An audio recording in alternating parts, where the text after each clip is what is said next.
And that's why I think the mainstream parties, all the members of the mainstream parties, have got to recognise the need to show very quickly our ability to do something to sort out this issue on expenses, but also actually go out and talk to people about the issues that really matter for them on the doorsteps, and show that we are capable of actually providing some answers and some help and some support on the issues that really matter to people.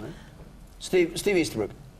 I'd certainly echo their comments on the BNP, but I mean, I can see voters are sort of reacting in one of two ways. There could be just total apathy, which will have a very low turnout, which means the minority parties would therefore gain share, or else they could turn out in force and there'd be a protest vote. And again, that may not be in the long-term best interest of the country. So I guess my concern or my urge or words of encouragement would be, when you're angry, it's difficult to, it's sometimes easy to make decisions that you would later regret. And I think what we need to do is fix the expenses issue now. I keep coming back to it. Fix it in the next 24, 48 hours.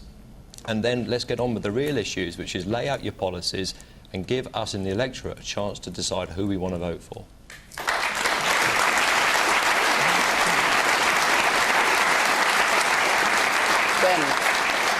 Ben Brogan, do you think there is a danger of the benefit going to the BNP or other minor parties and away from the major parties? I'm sure in the short term, if you look at the level of anger out there, that there are people who are going to be tempted to go off to the extremes. I think that would be a shame. I'm actually quite an optimist, because I think one of the great things about the British electorate and the British political system is that we have opportunities to throw the bums out. And the fact is that in good time, within the next year, maybe sooner, everybody will have a chance to cast their ballot on their individual MPs, and if their MPs have been found wanting, they'll be out on their ear. The question is really, the gentleman up there raised the issue about individual morality of our elected representatives, and I think we can talk about systems as long as we like, and I think it is important that the House of Commons resolve how its expensive system is run, and I think if there is an independent audit, that's all to the good. But the fact is that this is about the actions of individuals, and until we have concluded the work of shedding light on how our individual elected MPs have behaved, this process won't be over. Min Campbell, on this BNP issue. Well, can I just say that we caused this mess, and I think we have a duty to clear it up, and that's why I don't think there should be a general election. If I can come to the BNP, there's a thin veneer of respectability about the BNP, but the truth is, beneath that, there are some very, very unpleasant people with some very, very unpleasant policies which are wholly contrary to the traditions and the values of this country. And no matter how frustrated anyone may feel about the question of expenses, to cast a vote for the BNP would be regarded by them and by others as an endorsement of things which we all abhor. Can I also say make one last point? One of the consequences, of course, of the last week or so has been the fact that virtually every other news story has slipped off the front page. And that is why 4 men were killed in Afghanistan, but less than a week ago, and you had to look on page 7 or page 8 of your national newspaper to find that recorded. While we talk in the terms we do, we have to realise that there are young men, yes, and young women, who are risking their lives on behalf of this country elsewhere. And that's a reason for clearing up this mess on expenses, so that we can focus on issues of that kind, which go right to the very heart of the kind of country we are. Okay.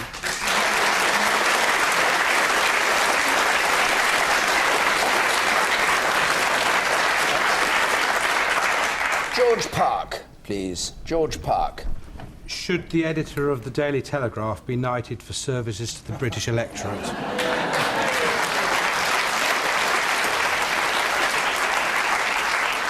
Should the editor of the Telegraph be knighted for services to the British electorate? Margaret Beckett, do you approve of what the Telegraph has done? I think I'm going to find myself in dodgy territory again, because one of the things that is not quite clear about this riveting story is exactly what the Telegraph has done. And one of the things that I think is causing considerable anxiety, well, I know because every member of Parliament yesterday was sent a formal letter from the Fees Office to tell us that the information which is now circulating, and which it would appear the Telegraph has perhaps bought, I don't know, contains not only details of the personal financial circumstances, account numbers, credit card numbers and so on of every MP, but also of all of our staff. But surely... And if you just let me finish, our staff, who are merely employees of members whose details were all on file, of course, because they're paid through the fees office, they're paid on their contracts, and all of that has been stolen. And that, I think, is not a good thing. Now, I'm not suggesting the editor of the Telegraph stole it. What I am saying is it would appear he's profiting from somebody else's theft. Well, if he So, didn't, no, I don't think if he didn't steal it, he might be accused by you of being a receiver of stolen goods, which is almost as bad, isn't it? Well, I'm no lawyer. Ask the lawyer. But sure... Well, ask Ben Brogan. I mean, is it theft to have all this information that was going to be published by the House of Commons on a disc in your offices? Our staff information wouldn't have been published. Is it theft? You can speculate as much as you like about Well, I whether mean, it's it theft doesn't or just borrowing. land, doesn't fly through the sky and land. I mean, somebody comes along to you with a little disc and says, here you are, do you want this? And you say yes, and presumably you pay for it. David, you've been a journalist even longer than I have, and the fact is that first rule of journalism, you don't discuss your sources or how you got things. The fact is that the Telegraph has been working on this story for weeks. We've got 25 journalists working on it, lawyers, all sorts of experts looking at it, and I can assure you that a newspaper like the Telegraph, which is a serious newspaper, has not entered into this exercise lightly. The things we satisfied ourselves about were, one, that the information is genuine, and two, that it is in the public interest that we publish it.